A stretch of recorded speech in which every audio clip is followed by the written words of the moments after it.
روزہ سنت ہے؟ نہیں بھائی، 15 شعبان گزرے ہوئے تو بہت ٹائم ہو گیا. آج تو پاکستان میں 19واں روزہ ہے، تو آپ 15 شعبان کی بات کر رہے ہیں. اچھا بھائی، 19 رمضان ہے نا؟ آج 19 رمضان ہے، کل 20 رمضان ہے. کل سے اعتکاف بھی شروع ہو رہا ہے، تو کچھ اعتکاف کے مسائل بھی میں نے بتانے. محمد سلمان اتر پردیش سے کہتے ہیں میں پوری رات لائبریری میں رہتا ہوں، صبح فجر کے بعد سوتا ہوں، پھر ظہر کے وقت اٹھتا ہوں، اس پر کوئی گناہ تو نہیں ہے؟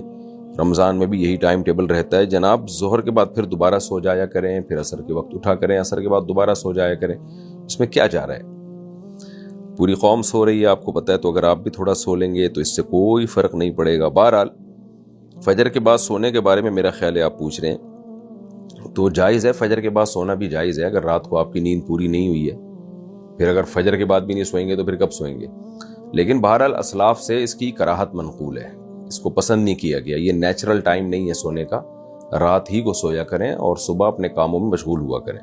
وہی جو لائبریری میں آپ بیٹھتے ہیں تو فجر کے بعد بیٹھ جایا کریں.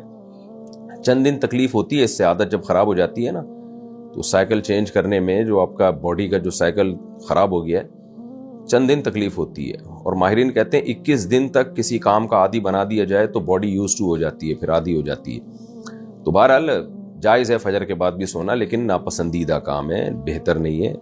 اسلاف سے اس عمل کی برائی منقول ہے، اور قرآن نے بھی رات کا وقت بتایا ہے سونے کے لیے. اور ویسے بھی اللہ نے اگر ہمیں فجر کے بعد سلانا ہوتا تو اللہ فجر میں اٹھاتا کیوں؟ ہمیں حکم دیا جا رہا ہے نیند قربان کر کے اٹھو، اس لیے تھوڑی کہ تاکہ دوبارہ سو جاؤ. تو جائز ہے، بہتر نہیں ہے، پسندیدہ نہیں ہے، صحت کے لیے بھی نقصان دہ. اظہر صاحب ممبئی سے پوچھتے ہیں میرے والد صاحب کی طبیعت بہت خراب ہے، ہسپتال میں داخل ہیں، ڈاکٹروں نے جواب دے دیا ان کی حالت نازک ہے، وہ عجیب عجیب باتیں کر رہے ہیں. وہ مجھ سے کہتے ہیں کہ مندر میں پیسے ڈونیٹ کرنے ہیں، چھوٹا مندر گفٹ کرنا ہے. تو یہ باتیں بیماری کی وجہ سے ہو رہی ہیں، یہ اللہ کی طرف سے کوئی نشانی آ رہی ہے؟ ان کے لیے دعا کی درخواست ہے.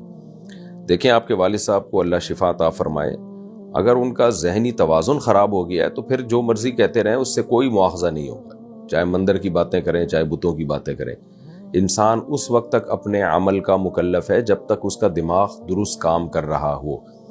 تو اگر آپ والد صاحب کا دماغ ہی صحیح کام نہیں کر رہا، تو پھر اگر وہ یہ باتیں کرتے ہیں کہ مندر میں پیسے دینے ہیں، مندر بنانا ہے، تو اس سے کوئی فرق نہیں پڑتا. تو آپ فکر نہ لیں اس کی. ویسے احتیاطاً توبہ استغفار تو کرنی چاہیے، اپنے لیے بھی، اپنے والدین کے لیے بھی. بال دعا ہے اللہ آپ کے والد کو شفائے کامل عاجل عطا فرمائے.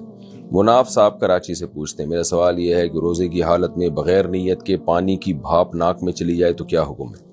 بغیر نیت کے چلی جائے تو روزہ نہیں ٹوٹتا، لیکن اگر اسٹیم آپ خود سے لے رہے ہیں، ناک کے اندر کھینچ رہے ہیں، تو اس سے روزہ ٹوٹ جاتا ہے. یہی حکم گرد و غبار کا ہے. جو ہوا کے ذریعے گرد و غبار اڑ کے آپ کے ناک میں جا رہا ہے، منہ میں جا رہا ہے، اس سے روزہ نہیں ٹوٹتا.